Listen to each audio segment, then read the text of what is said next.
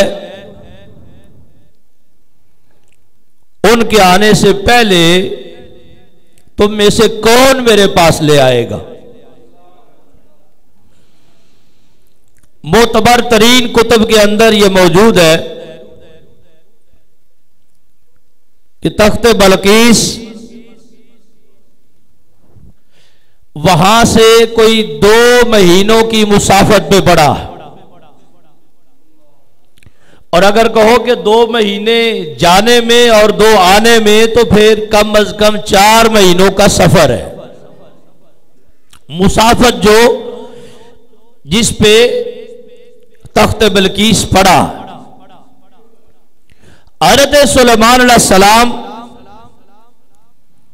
آپ اپنے پاس بیٹھے ہوئے بارگاہ میں حاضرین سے یہ مخاطب ہو کے فرما رہے ہیں ایکم یاتینی بعرشھا،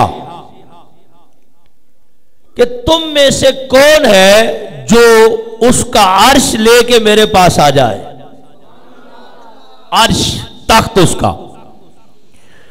اور قرآن پاک نے اس بات کو بیان کیا کہ وَلَهَا عَرْشٌ عَظِيمٌ، اس کا تخت بہت بڑا تخت تھا. اگرچہ بیٹھنے کی کرسی تھی لیکن وہ عام کرسی نہیں تھی، عام چیئر نہیں تھی، بہت بڑا تخت تھا. یہاں تک کہ مفسرین نے لکھا طولہ 80 ذراعا، 80 ذراع، 80 ہاتھ اس کی لمبائی ہے. بات سمجھ رہے ہیں نا؟ تخت بلقیس 80 ہاتھ یا 80 گز، 80 ذراع اس کی لمبائی ہے. وَعَرْضُهُ 40 ذراعًا، اور اس کی چوڑائی بھی 40 ہاتھ ہے. 40 گز کہہ لو. وَارْتِفَاعُهُ 30 ذراعًا، اور اس کی ہائٹ اور بلندی 30 گز ہے. لمبائی 80 گز، چوڑائی 40 گز، اور اونچائی بولو 30 گز. تو آپ اندازہ فرمائیں کہ اس کا پھر وزن کتنا ہوگا، جسامت کتنی ہوگی. اب سلیمان علیہ السلام اس تخت کے بارے میں فرما رہے ہیں اپنے درباریوں کو کہ تم میں سے کون ہے جو اس تخت کو وہاں سے اٹھائے اور اٹھا کے میرے سامنے پیش کر دے.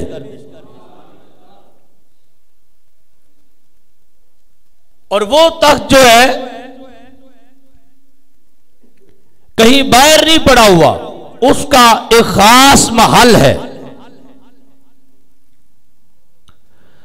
اور یہ بھی مفسرین نے نقل کیا کہ اس خاص محل کے 7 دروازے. کتنے؟ یعنی ایک دروازہ آپ اس سے انٹر ہوتے ہیں تو اس تخت تک جانے کے لیے آگے پھر ایک دروازہ آئے گا، آگے پھر ایک دروازہ آئے گا. اس طرح 7 دروازوں سے گزرے تو وہ جا کے تخت تک پہنچ سکتا. یہ وہ خاص محل ہے.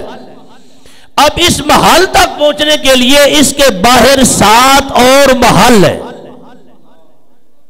تو اب سمجھنے کے لیے اس طرح سمجھو کہ جو باہر سے انٹر ہونا چاہتا ہے، اس تخت تک پہنچنا چاہتا ہے، اسے پہلے ایک پورے محل سے گزرنا پڑے گا.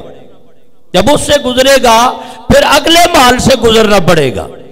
وہ عبور کرے گا تو پھر اگلے محل سے گزرنا پڑے گا.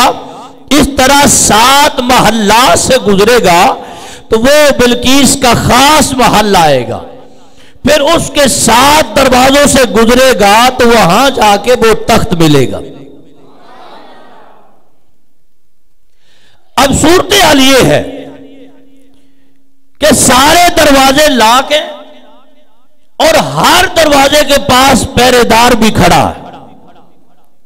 تخت ایسا نہیں کہیں جنگل میں پڑا ہو اور اس کا تلاش کرنا آسان ہو، وہاں سے اٹھانا آسان ہو. ایک تو اتنے تالوں کے اندر ہے، دوسرا اتنے پیروں کے اندر ہے، تیسرا اتنی مسافت پہ پڑا ہے، اور چوتھا اس کی جسامت اتنی بڑی ہے. جب آپ نے فرمایا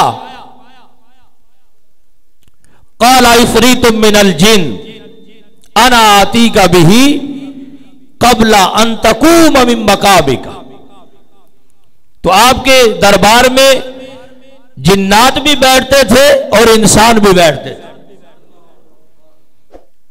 تو ایک جن نے یہ کہا کہ اگر آپ کا حکم ہو تو وہ تخت بلقیس وہاں سے اٹھاؤں گا اور تمہارا دربار برخاست ہونے سے پہلے تمہارے سامنے حاضر کر دوں گا.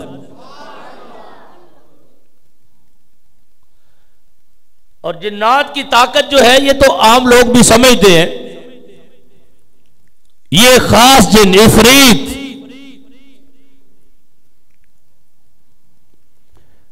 اس کے بعد آپ کی بارگاہ میں بیٹھنے والا ایک اللہ کا ولی بولا، اور ان کا نام اکثر کتابوں میں آصف بن برخیہ ابن خالۃ سلیمان علیہ السلام، یہ حضرت سلیمان علیہ السلام کے خالہ جی کے بیٹے. انہوں نے یہ کہا کہ انا آتی کا بھی، یہ تخت تو میں بھی لا سکتا ہوں. عفریت نے کہا تھا میں لا سکتا ہوں، تو آپ نے فرمایا میں بھی لا سکتا ہوں. اس نے کہا تھا دربار برخاست ہونے سے پہلے، کچہری لگی ہے، دربار لگا ہے اور اکثر زور سے پہلے ختم ہو جاتا. تو اس نے کہا اتنی دیر مجھے آپ موقع دے تو میں جہاں بھی پڑا ہے اس کو اٹھا کے لے آؤں گا. حضرت آصف بن برخیہ نے کیا کہا؟ انا آتی کا بھی قبل ان یرتد الیک طرفک. اس نے کہا حضرت اگر آپ کا حکم ہو تو میں زیادہ ٹائم نہیں مانگتا، بس آنکھ جھپکنے سے پہلے لے آؤں گا.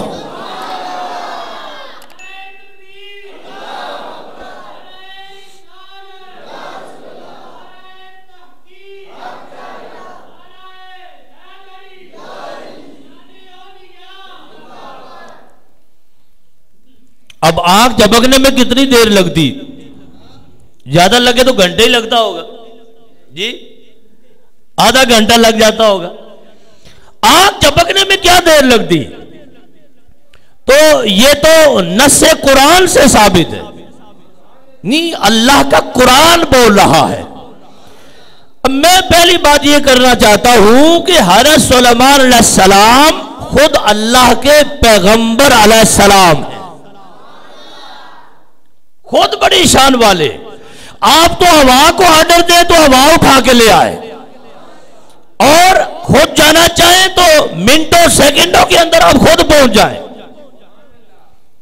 لیکن آپ اپنے درباریوں کو فرما رہے ہیں اور ان کو فرما کے تخت بلقیس منگوا رہے ہیں، اور بعد والوں کو یہ بتا رہے ہیں کہ یہ اللہ وحدہ لا شریک نے شان عطا فرمائی ہے. جو اللہ کے پیغمبر کے قدموں میں بیٹھ جائے اتنی شان رب اسے بھی عطا فرما دیتا.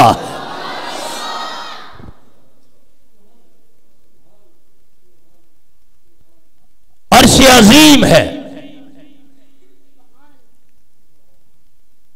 تو اس وقت آپ جانتے نہ کوئی ٹرالے ہوتے تھے، نہ کوئی کرینے ہوتی تھی، نہ کوئی جہاز ہوتے تھے، کچھ بھی ایسے اسباب تھے ہے ہی نہیں.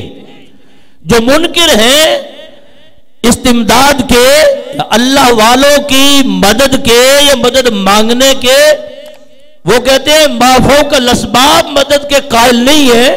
اب ما تحت الاسباب مدد مانگ لیتے. ما تحت الاسباب کیا ہے کہ جو اسباب کے تحت شامل ہو. مثلا کوئی بندہ بیمار ہو جائے تو ڈاکٹر سے دوائی لے لے، تو یہ ایک سبب ہے کہ وہ دوائی کھائے، تو کہتا ہے یہ تو ہم مان لیتے ہیں. لیکن جہاں سبب کوئی نہ ہو، اسباب نہ ہو، ما فوق الاسباب مدد جو ہے وہ جائز نہیں ہے. اور اب تو آپ سن رہے ہیں کہ وہ کہتے ہیں کہ صرف اور صرف یا اللہ مدد، باقی سب شرک و بدعت. آپ اپنے گاؤں میں ایسے اعلان سنتے ہیں، باقی سب معاذ اللہ شرک و بدعت. تو میں یہ عرض کرنا چاہ رہا ہوں آپ کے سامنے اور ایسے لوگوں کو بتانا چاہ رہا ہوں کہ رب ذوالجلال کے یہ ہیں پیغمبر علیہ السلام. اتنا بڑا تخت جو منگوانا ہے، اتنے تالوں کے اندر ہے، اتنی دیواروں کے اندر ہے، اتنے مکانوں کے اندر ہے، اتنے پہرے داروں کے سائے میں ہے، وہ کوئی معمولی کام تو نہیں. تو نہ ایسی چیزیں ہیں کہ اس وقت بھیجی جائیں، ٹرالے وغیرہ ہے ہی نہیں. تو یہ ما فوق الاسباب ایک صورتحال بنی کری ہے. تو آپ کو یہ کیوں نہیں سوچا معاذ اللہ کہ اور تو کوئی سبب ہے نہیں، بس وحدہ لا شریک کی بارگاہ میں دعا کی جائے؟ سبحان اللہ. باری تعالیٰ یہ معاملہ ہے. تو اب یہ جو فحش گوئی ہے اور بےہودہ گوئی ہے کہ صرف اور صرف یا اللہ مدد، باقی سب شرک و بدعت، تو معاذ اللہ یہ شرک و بدعت کا فتویٰ تو اللہ کے نبیوں تک پہنچا. بات سمجھ رہے؟ اب ہم تھوڑی سی کو بات کریں تو بعض بھائی ہمارے پریشان ہوتے ہیں کہ یہ اتنی سخت باتیں کیوں کرتے ہیں. میں آپ کو یہ بتانا چاہ رہا ہوں کہ لوگ مائک پہ کھڑے ہو کے سپیکر کھول کے، اگرچہ ایک ہی توتی باقی رہ گئی ہے، اس کے اندر بھی تمہیں مشرک کہتے کہ جن لوگوں کا یہ عقیدہ ہے یہ شرک کر رہے ہیں اور شرک کرنے والا مشرک ہوتا ہے. تو شرک سے بڑی کو گالی اور ہو سکتی؟ کسی کو مشرک کہہ دیا جائے تو سارے عام لوگ کہہ رہے ہیں.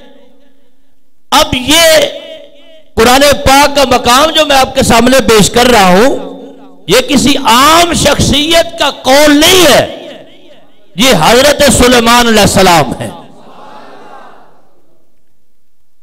تخت بلقیس لانا تو حضرت سلیمان علیہ السلام کے عمل سے، قول سے، آپ کے موقف سے یہ پتا چلا کہ اللہ کے بندوں سے مدد مانگنا جائز ہے. اب ایک تو یہ مسئلہ ہے کہ جائز ہے ناجائز ہے، اور دوسرا یہ مسئلہ ہے کہ جائز ناجائز ہونا یہ تو بڑا چھوٹا مسئلہ ہے. شرک اور کفر ہونا یہ تو بہت بڑا مسئلہ، اور لوگ اس کو شرک کہتے ہیں اور یہ عقیدہ رکھنے والوں کو مشرک سمجھتے، اور صرف آج تقریروں میں نہیں کہتے، یہ ان کی کتابوں میں لکھا ہوا ہے، ہم دکھا سکتے. ارے سلیمان علیہ السلام نے جب فرمایا تو عفریت نے کہا کہ دربار برخاست ہونے سے پہلے لا سکتا ہوں. بڑی طاقت ہے. نہیں 2 ماہ جانے میں لگتے ہیں، 2 مہینے آنے میں لگتے ہیں، یا کم از کم 2 مہینے لگتے ہیں، اور وہاں سے اٹھانا ہے اور اٹھا کے لانا ہے اور لا کے دکھانا ہے. مذاق تو نہیں ہے نا. لیکن جنات سے بھی بڑھ کے رب ذوالجلال نے حضرت انسان کو بڑی شان عطا فرمائی. انا آتی کا بھی قبل ان یرتد الیک طرفک. کوئی زیادہ پیریڈ نہیں چاہیے، زیادہ ٹائم نہیں چاہیے، زیادہ انتظار نہیں چاہیے. آنکھ جھپکنے سے بھی پہلے.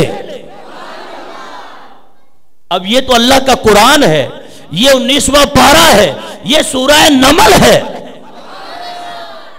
جس کا نام چونٹی کے نام پر رکھا گیا. یہ سورہ نمل بول رہی ہے، میرے اللہ کا قرآن بول رہا ہے. اب اس میں بھی کوئی شک ہے؟ تو یہ نہیں کہ انہوں نے وعدہ تو کر لیا تو پھر لا تو سکتے نہیں تھے معاذ اللہ. انہوں نے جو بات کی اس کو پورا کر کے دکھایا. تخت بلقیس وہاں سے اٹھایا اور اٹھا کے حضرت سلیمان علیہ السلام کے سامنے پیش کیا. فَلَمَّا رَآهُ مُسْتَقِرًّا عِندَهُ قَالَ هَذَا مِنْ فَضْلِ رَبِّي. جب تخت سامنے آ گیا اور سامنے اس نے قرار پکڑا اور پڑا ہوا دیکھا تو سلیمان علیہ السلام نے کیا فرمایا؟ یہ میرے اللہ کا فضل ہے. یہ شرک نہیں ہوا، یہ بدعت نہیں ہوئی، یہ بدعت سیاح نہیں ہے، یہ غیر اللہ کی مدد اس معنی میں نہیں ہے، یہ اللہ کا فضل ہے. اگر عاصم بن برخیہ سے سلیمان علیہ السلام مدد مانگے اور وہ مدد کر کے دکھا دے تو شرک نہیں ہوتا. اگر میرا طوطا مدد کر دے تو پھر کیوں شرک ہوتا ہے؟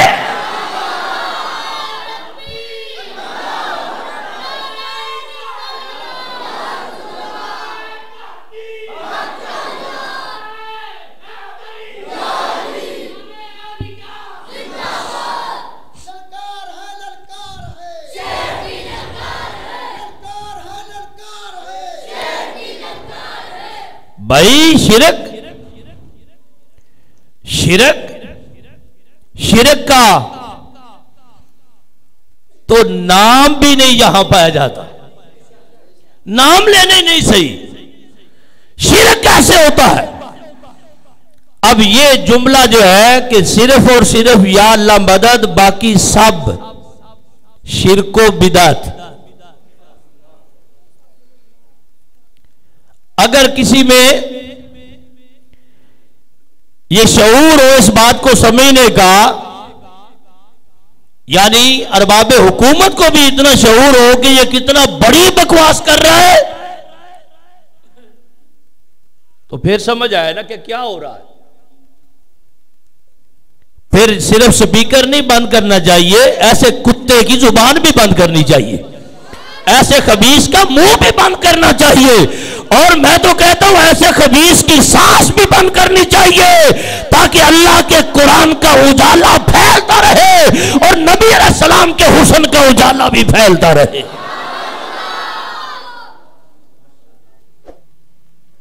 باقی سب شرک و بدعت معاذ اللہ. لا حول ولا قوت الا باللہ. اب یہ تو قرآن پاک کی آیت نے ثابت کیا. میں کہتا ہوں یہ جملہ جو لوگ بولتے ہیں کہ صرف اور صرف یا اللہ مدد باقی سب شرک و بدعت، میں پورے وثوق اور چیلنج سے کہتا ہوں کہ قرآن پاک کی کسی ایک آیت سے دکھائے. زور سے بولو. آقا علیہ السلام کے کسی ایک فرمان سے دکھائیں. نہیں دکھا سکیں گے. کیسے دکھا سکیں گے؟ تو اللہ والوں سے مدد مانگنا ہم تو قرآن سے دکھا رہے ہیں، اللہ کے قرآن سے دکھا رہے ہیں. اتنی بڑی مدد ہے. اب 80 گز لمبا، 40 گز چوڑا، 30 گز اونچا اتنا بڑا تخت اٹھانا ہے اور اٹھا کے لانا ہے اور لا کے دکھانا ہے اور پلک جھپکنے سے پہلے دکھا رہا ہے.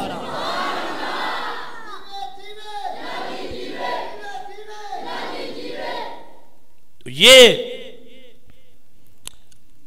اس دور کا منصب ولایت ہے جو حضرت سلیمان علیہ السلام کی امت کو، ان کے غلاموں کو رب نے ان کے صدقے عطا فرمایا.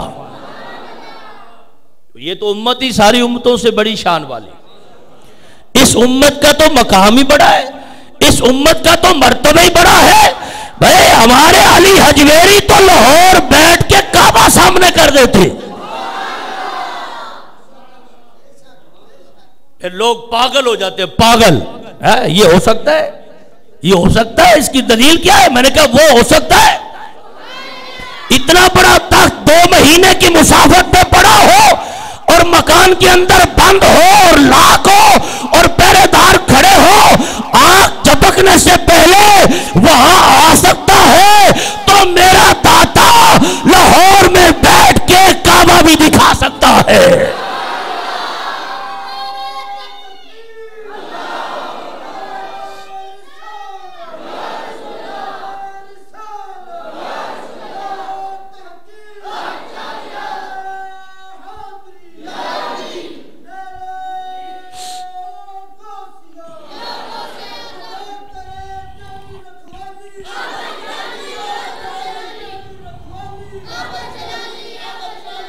دیکھیے آپ نے پھر فرمایا کیا؟ ہاذا من فضل ربی، یہ یعنی یہ تخت جو آیا ہے، آپ پھر اپنے درباریوں کو فرما رہے ہیں یہ جو تخت آیا ہے من فضل ربی، یہ ہے میرے رب کے فضل سے، یعنی کرم اسی نے فرمایا ہے، مقام اسی نے عطا فرمایا ہے، شان اسی نے عطا فرمائی ہے، اور آصف بن برقیہ نے نگاہ جھکائی ہے۔ آیا کیسے؟ اب آپ تو وہاں سے اٹھے ہی نہیں، آپ وہاں سے اٹھے ہی نہیں، ہاتھ بڑھائے ہی نہیں، سفر کیے ہی نہیں، وہاں پہنچے ہی نہیں، گئے ہی نہیں، آپ تو خود وہاں ہیں۔ اب لایا کون؟ اب منگوایا کیسے؟ اب وہ آیا کیسے؟ لا کے دکھایا کیسے؟ قرآن میں پھر آیا کیسے؟ ہم نے تمہیں سنایا کیسے؟ تو ایسے بدبختوں کو ہلایا کیسے کہ یہ قرآنی فیصلہ ہے، نہ اس کا کوئی جواب ہے، نہ اہل سنت کے عقیدے کا کوئی جواب ہے۔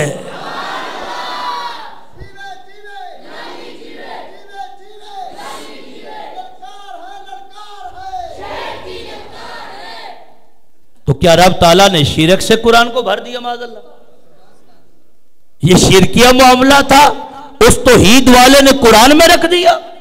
اللہ معاف فرمائے، وہ توحید والا ہے، اس کی اپنی توحید ہے، اور یہ شان ساری وہ اپنے فضل سے خود عطا فرماتا ہے۔ آیا کیسے؟ بڑی معتبر تفسیروں کے اندر یہ روایت موجود ہے، مفسرین نے لکھا کہ حضرت آصف بن برقیہ نے اسم اعظم پڑھا ہے، اسم اعظم یعنی اللہ کا وہ خاص اسم گرامی، اس کا ورد کیا، اپنی زبان سے اللہ کا نام لیا ہے۔ لوگوں کی زندگیاں گزر جاتی دھکے کھاتے ہوئے، جی بسترے اٹھاتے ہوئے، دھکے کھاتے ہوئے، اور کہتے اللہ اللہ کرو، لیکن اللہ کہنا تو آئے نا کسی کو۔ اس میں جلالت اب آیا کیسے ہے؟ بِأَنْ جَرَا تَحْتَ الْأَرْضِ حَتَّى ارْتَفَعَ عِنْدَ كُرْسِيِّ سُلَيْمَانَ۔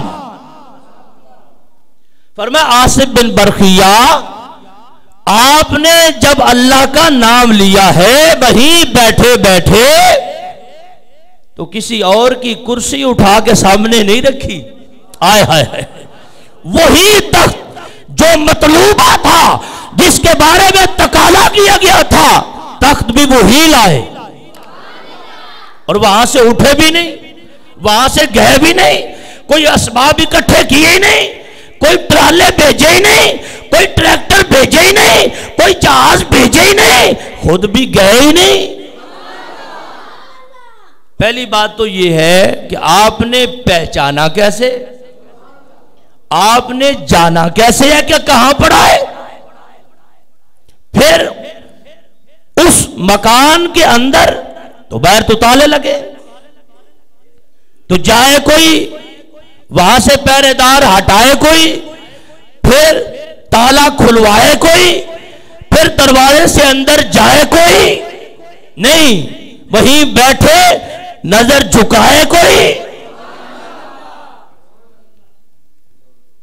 وہاں جہاں پہ پڑا تھا زمین کے نیچے چلا گیا. اب دروازے لاک ہیں، باہر پہرے دار کھڑے ہیں، انہیں پتہ ہی نہیں کیا ہوا. زمین کے نیچے چلا گیا. بیان جرا تحت الارض، نیچے چلتا چلتا، اور چلتا چلتا کیا آنکھ جھپکنے پہلے تو آ بھی گیا. زمین کے نیچے چلا حتی ارتفع، یہاں تک کہ آ کے نمودار ہوا عند کرسی سلیمان، ارے سلیمان علیہ السلام کے منبر کے ساتھ آ کے نمودار ہو گیا. اب یہاں پہ اسباب کون سے؟ کہ ما تحت الاسباب تو مدد جائز ہے، ما فوق الاسباب ناجائز ہے. حالانکہ شرک جو ہے وہ ہر دور میں شرک ہوتا، شرک جو ہے وہ ہر حال میں شرک ہوتا. شرک جو ہے وہ زندہ لوگوں سے کیا جائے پھر بھی شرک ہوتا ہے، جو ہے شرک. شرک جو ہے وہ بعد الوصال کسی سے توسل کرنا شرک ہو تو وہ بھی شرک ہوتا ہے. یہ تو سلیمان علیہ السلام جنہوں نے اپنے غلاموں کو فرمایا کہ تم میں سے کون لائے گا، تو سامنے بیٹھے ہوئے ہاتھ جوڑ کر کرتے حضرت جی یہ تو شرک ہو جائے گا. مانا نہیں، اگر شرک کو جانا ہوتا تو آپ فرماتے کیوں کون لائے گا؟ تو آپ بھی سمجھتے ہیں اور سامنے بیٹھے ہوئے بھی سمجھتے ہیں، اور قرآن پڑھنے کے بعد یہ تو ہم بھی سمجھتے ہیں کہ یہ ایک وہ حقیقت ہے جس کا انکار نہیں ہو سکتا، کیونکہ قرآن پاک کے تو ایک ایک حرف کا انکار جائز نہیں ہے. آپ نے منگوایا، آپ نے فرمایا، اور حضرت عاصم بن برخیہ نے وہاں سے اٹھایا اور لا کے دکھایا. اور کتنی دیر لگی جی؟ آنکھ جھپک کے دیکھ لو کتنی لگتی. تو آنکھ جھپکنے کی دیر نہیں، آنکھ جھپکنے سے پہلے آنا آتی کبھی ہی. اب ان لفظوں پہ غور کرو، یہ قرآن پاک کی آیت ہے، آنا آتی کبھی ہی، میں لاؤں گا. عاصم بن برخیہ آپ کہتے ہیں کہ میں اپنے اللہ سے عرض کرتا ہوں میرا اللہ مجھے بھجوائے گا. نہیں، قرآن کے لفظ ہے آنا، میں. زور سے کہو نا سبحان اللہ. آنا آنا میں، آتی کا میں لاؤں گا. ایک بار آنا، ایک بار آتی کا واحد متکلم کا صیغہ ہے. تو لوگ تو مر جائیں گے شرک میں جی. جو کہتے ہیں باقی سب بھی شرک و بدعت ہے، تو میں نے کہا ابھی تو ایک مقام پڑھا میں نے، آنا آتی کا بھی ہی، میں لاؤں گا تمہارے پاس، وہ لے کے آؤں گا، تخت میں لاؤں گا. اتنا ہی بڑا تھا. نہیں، کب لاؤں گا، کتنی دیر میں لاؤں گا؟ قبل ان یرتد الیک طرفک. کمال. تو سبحان اللہ کہنی چاہیے. یہ نہیں ہے کہ جو بات کسی کے ذہن میں نہ آئے وہاں اڑ جائے. کرامت اللہ کی اولیاء کی اور معجزہ اللہ کے انبیاء علیہ السلام کا ضروری نہیں کہ عقل میں آئے. ہاں یہ ضروری ہے کہ اس پہ ایمان لائے، اس کو مانے، اس کو جانے اور اس کے سامنے جھک جائے. خیرن سے کہہ دو کہ سر جھکا لے، گما سے گزرے گزرنے والے پڑے تھے یا خود جہت کو لالے، کسے بتائے کدھر گئے تھے. جب معراج شریف کا تذکرہ ہوا اعلیٰ حضرت امام اہل سنت فرمانے لگے یہ نہ سوچنا دیر تو لگی کوئی نہیں. آقا علیہ السلام تشریف لے گئے، واپس تشریف لائے، ابھی بستر مبارک گرم ہے، ابھی جہاں وضو کیا ہے پانی وہاں سے چل رہا ہے، ابھی پانی کے قطرے نے وہ سفر طے نہیں کیا جو اللہ کے حبیب طے کر کے آ گئے. تو عقل، خیرت، ذہن، سوچے، فہمو، فراست، اس کا کمال یہ ہے کہ سر جھکا لے. عقل سے کہہ دو اکڑ نہ جائے، عقل سے کہہ دو کہ سر جھکا لے، گمان سے گزرے گزرنے والے، پڑے تھے واہ خود جہت کو لالے، میں کہتا ہوں لالے، اور تجھے سمجھ نہیں آ رہی لالے، پڑے ہیں واہ خود جہت کو لالے۔ رب ذوالجلال کی بارگاہ میں حضور حاضر ہوئے، تشریف لے گئے، وہاں تو جہت ختم ہو جاتی ہے، مکالہ مقام کی قعود ختم ہو جاتی ہے۔ تو آپ فرماتے ہیں امام اہل سنت تو یہ بہتر نہیں ہے کہ آپ عقل میں تول لیں نا اس کو، یہ بہتر نہیں ہے کہ اس پر بول لیں نا، آپ اگر بولنا نہیں آتا تو سر چکا لے، ہم سلوٹ کرتے ہیں جو اللہ والوں کی شان ہے، ہمارا اس پہ ایمان ہے۔